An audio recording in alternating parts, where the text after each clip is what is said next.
Hi there, you're watching Killer Bites, a show where we talk about true crime while making something delicious in the kitchen. There's nothing people love more than a good discount, which is why platforms like Facebook Marketplace, Poshmark, and OfferUp are so popular. But before there was Facebook Marketplace, there was Craigslist. The forever outdated looking platform is responsible for finding homes for so many people and their things, but it's also responsible for many crimes, including the robbery, abuse, and even one execution at the hands of an unsuspecting med student named Philip Markoff. I'm going to start off by heating up cherries, raspberries, and blueberries with cornstarch, cinnamon, lemon juice, and sugar.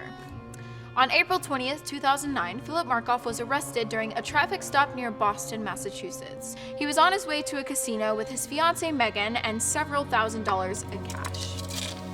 Now, Philip may not have known it at the time, but the police were following him for several days because they suspected him of committing a bunch of terrible crimes against women, all of whom were scammed on Craigslist. So now that I've lured you in with the initial arrest, let's go back a bit to learn more about Philip and these crimes he is being accused of. Philip grew up in a small town in upstate New York. His parents divorced and remarried new spouses early on, but both households seemed to be good to Philip and his brother, showing them that hard work and determination could get you far in life. Philip was described as nice, polite, funny, and extremely smart, so it was only natural that he attend SUNY to pursue a career as a doctor, which is where he met his girlfriend Megan McAllister. They were both students at SUNY and became smitten with each other immediately. Philip ended up graduating with a bachelor's in biology in just 3 years and got accepted into med school at Boston University. The couple moved to Boston and set their wedding date, but Megan didn't get into any of the schools she wanted to, so she decided to put her education on hold and focus on wedding planning. Yo, planning a wedding really is a full-time job. There's just so much work that goes into the little details that I'll never understand. Yes, this has to be perfect. Anyway, as smart as Philip may have been in school, he wasn't the smartest with his finances. Obviously, he already had a lot of school expenses because, of course, in America, education costs more than a house. From his undergrad alone, Philip had right around $130,000 in student debt, which literally makes me want to vomit. Like, heaven forbid someone wants to learn something beyond high school. Sorry, bud, you want to be a doctor? That will be $500,000. But beyond that, Philip had a bad gambling addiction and was so competitive about it that he didn't seem to be good at acquiring money, which did not pair well with the student loans and wedding planning. Zoinks. Sometime around 2008, Philip began to scroll through Craigslist, and it wasn't to look for furniture. Let's just say, it seemed like Philip wasn't feeling very fulfilled in his relationship because he seemed to send all these messages through Craigslist ads that made himself seem real thirsty. In May of 2008, Philip sent a message saying, "Hey sexy," under the email sexaddict5385@yahoo.com. That may have gotten edited out, but just know it was a raunchy email address. What happened to the random yet innocent email addresses and screen names people would use back in 2008? The worst I had was Gangsta Penguin, and that was named after Club Penguin, which was a game I was obsessed with. Well, let's get back to the task at hand, Philip's creepy Craigslist messages. So after sending the first intro message to this person, Philip sent them explicit photos, which, based on the way things were going, I'm sure you could predict that was coming. He seemed to have messaged that same person a few more times over the next several months, but they never met up in person that we know of. Philip probably used that thread to test the waters, though, because he went on to message others on the platform in a similar manner. Most of the people Philip hit up were men who posted ads on Craigslist labeled M4T, or men looking for transvestites. He also apparently posted scammy listings of his own. This one time, Philip posted a listing faking to be an ebony erotic masseuse looking for male clients. The post said, "Taking my last appointment. Why get a massage if you're going to be uncomfortable? I'm sure I will leave you satisfied. My donation is $150. Wait, I'm confused. This listing is giving me mixed messages. Is the massage supposed to be uncomfortable or satisfying? Actually, I do not want to know the answer to that. Well, Philip eventually went past the just messaging phase with these people on Craigslist. On April 10th, he found a listing that caught his fancy and decided to reach out. The listing was posted by a 29-year-old Las Vegas-based escort and masseuse named Trisha Leffler. She was visiting Boston and offering up her services to anyone looking to come spend some time with the sweet blonde. In the posting, she said, "Give me a call so we can spend some time together." And that's just what Philip did. He dialed her number to see what this girl was all about. Trisha answered the phone, told Philip her rates, and the two decided on him purchasing an hour of time with her. They agreed to meet up at the Westin Copley Place Hotel, and within 30 minutes of hanging up the phone, Philip showed up. He called Trisha when he got to the hotel, and they met up near the elevator. Trisha mentioned in an interview that she always meets with her clients in a public area at first, just to make sure they're not too creepy or anything.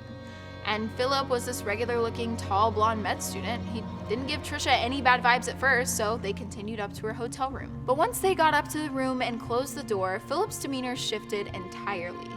He pulled out a firearm to threaten Trisha, tied her up to a doorknob using zip ties, and gagged her so she couldn't scream. He then stole $800 in cash, a $250 American Express gift card, and a debit card from Trisha, but thankfully, Philip didn't hurt her physically. After collecting as much money and cards as he could, Philip fled the scene. Trisha said she complied the whole time and didn't resist in any way, which is why she thinks she survived the attack. But sadly, Philip's next victim wouldn't be so lucky. Now I'm gonna get started on the dough. I'm gonna mix flour with baking soda, baking powder, salt, and sugar.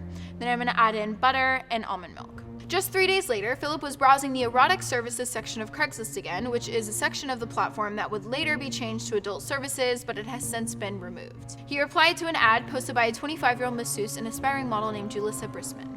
But he sent all of his messages under the fake name Andy. After going back and forth a bit, the two agreed to meet up the following evening at the Copley Marriott. Once Philip and Julissa got into a room together, Philip attempted to rob Julissa in the same way he did Trisha. It looked like he tried to tie her up and she tried to fight back, but once Philip pulled out his pistol, all bets were off. Philip pistol whipped her, fired at her 3 times at a close range, and left her lying there in a pool of her own fluid. Julissa was still alive upon first discovery, but after getting transported to the Boston Medical Center, she passed away. When the cops first responded to the call about Julissa, they had no idea who had done this to her. Julissa's friend then looked through the victim's emails and found the thread between her and Andy. She forwarded them to the police and they began searching for ways to identify him. Meanwhile, Philip wasn't done with his Craigslist crimes. In between gambling sessions at the Foxwoods Casino in Connecticut, Philip found himself another victim, Cynthia Melton. She was an exotic dancer who posted an ad for her lap dancing services. Philip contacted her using a track phone and they made an appointment to meet up at the Warwick Holiday Inn Express at 11 p.m. on April 16th, just 2 days after Julissa's attack. Once Philip and Cynthia were in a hotel room together, Philip pulled out a firearm and told Cynthia to lie face down on the ground. He then tied her hands behind her back with zip ties and attempted to silence her with a ball gag, which is a device typically used by sadomasochists, aka Philip. Cynthia put up a bit of a fight by continuously shaking her head, so Philip wasn't able to get the device on her mouth. Instead, he just cut straight to the chase. You know, the whole give me your wallet thing. Cynthia said Philip seemed super nervous as he was tearing apart the room looking for her money. True story, I used to play Grand Theft Auto on the PlayStation 2 as a kid, and I remember the main character just running around saying, "Give me your wallet." And that's what I feel like Philip was doing here. Also, I'm completely aware that I was way too young to be playing GTA, but the early versions of the game were super pixelated and not as inappropriate as they are today. So please don't come for my parents. They were good to me, I promise. Anyway, as Philip was frantically searching for money to probably gamble with, he told Cynthia, "Don't worry, I'm not going to kill you. Just give me the money." Don't worry? The poor woman is tied up on the floor and you have a Glock. I think she has every right to be worried. But here's where things get crazy. While Philip was grilling Cynthia about the location of her cash, there was a knock on the door.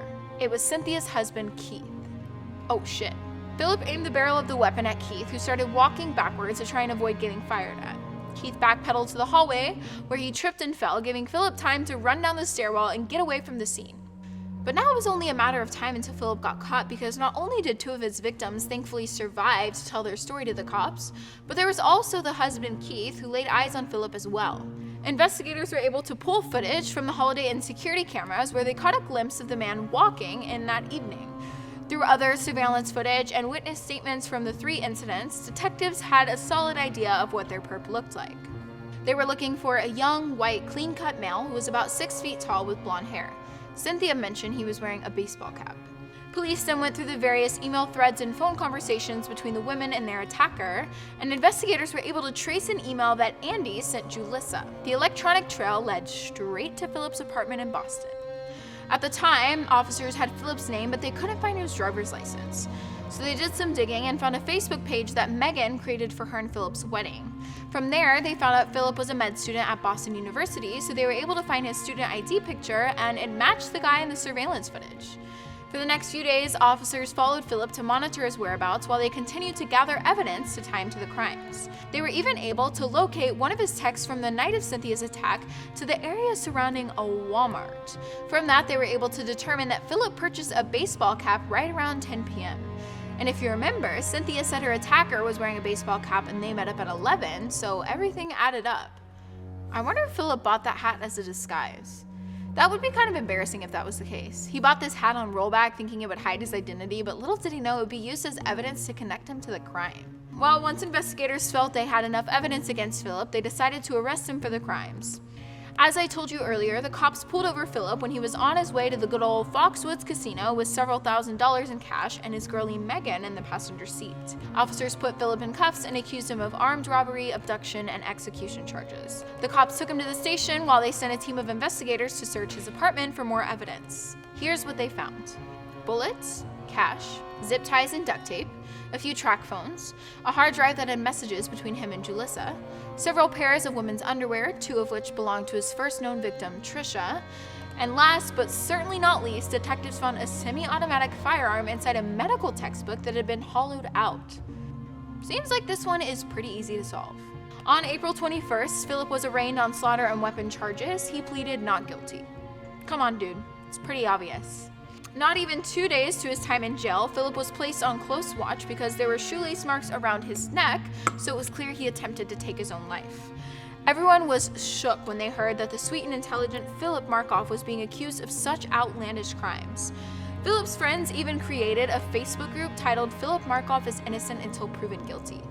Okay, that just makes me want to crawl into a hole forever. It's so sick. But I mean, these people thought they knew Philip. He had this whole persona, and I mean, the boy was literally straight out of an early 2000s Hollister ad. It took some time for these people to digest the fact that this white med student could do such awful things. Newsflash, crime knows no type, so let's get rid of the idea that a clean-cut white man can't be awful too. I could actually name several of those dudes who are terrible. John Wayne Gacy, Ted Bundy, and so on. Philip's soon-to-be wife, Megan, stayed by his side despite the allegations and evidence that screamed her boo was guilty.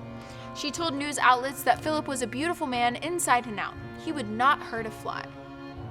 She said, "I just can only hope that the criminal justice system will not be overwhelmed and persuaded by what is being put forth in the media. My fiancé's fate should not rest in the court of public opinion, but rather in a court of law." You know, as much as I want to shade this woman, I'm sure she was in denial about it all. Can you imagine being in Megan's shoes? Here she was thinking she was about to marry a smart, kind, and driven person who loved her, and now she just found out he'd been living a double life on Craigslist where he was doing terrible things to other women. Dang. Also, their wedding was coming up in just a few months, so Philip's arrest had to put a damper in all of the planning. But by May, the wedding was called off and Megan decided to leave Philip. Now I'm going to assemble the cobbler, starting off with the fruit mixture at the bottom, and I'm going to crumble up the dough on top. While in prison, awaiting his trial, Philip tried to end his life on multiple occasions. On August 15, 2010, which was a year and a day after he was supposed to marry Megan, Philip was found lifeless in his jail cell. A deputy sheriff made rounds a few times and thought it was weird that Philip hadn't moved at all, so he went in for a welfare check and pulled Philip's blanket back to reveal a grisly scene. Since Philip knew a lot about the human body from his medical background, he slashed major arteries in his neck, legs, and ankles with an item that he shaved down to act like a razor. One officer said he filed down a jail-issued pin, another said he used a silver receptacle plate that was used to cover an outlet. Either way, Philip had to get super crafty and creative, and it was clear he'd been planning this for a while. He also stuffed toilet paper down his throat and put a plastic bag over his head and covered himself in a blanket. Ugh, that's not a pretty sight. But that wasn't all. Before he got into his final setup and after he punctured himself with his makeshift blade, Philip wrote "Megan" on the wall in his fluid. He also wrote what looked like "pocket," but no one has been able to decode what he meant by that. There was no official farewell note or any other piece of evidence to suggest why Philip took his own life, but between the charges he was facing and his disturbed mental state, I'm just gonna guess those were the leading factors. After word got out about the crimes and the identified perp, a few more people came forward to share stories of their sketchy run-ins with Philip. One man came forward stating Philip responded to his ad about a transsexual hookup, and he said Philip sent him photos, but they never met up. And one of Philip's old classmates from SUNY said she went out for drinks with Philip one time in 2005, where he pushed her up against the wall and tried to make a move on her. Since she was smaller than Philip, it was hard for her to push him off, but thankfully one of her other guy friends came over and pulled Philip off of her. She mentioned not thinking anything of it at the time, but now that these stories came to light, she is even more grateful for her friend who intervened. Who knows what would have happened to her if he hadn't stepped in. And that just goes to show that Philip probably went after many more victims than the 3 women in 2008. But why? A lot of people think it was solely for money. Since Philip loved to play poker and was in a bunch of debt, he clearly had a need for money, and that seemed to be what he was after in his 3 known attacks. But I mean, if he really was just money hungry, I feel like he wouldn't take his victims' intimates or approach them the way he did. Not to mention the fact that Philip had been reaching out to other listings on Craigslist in a very erotic way. So there was probably some form of creepy obsession in the world of sadomasochism, as well as an undiagnosed mental illness of sorts. And that is the story of the Craigslist Killer. It's creepy, shocking, and just plain tragic.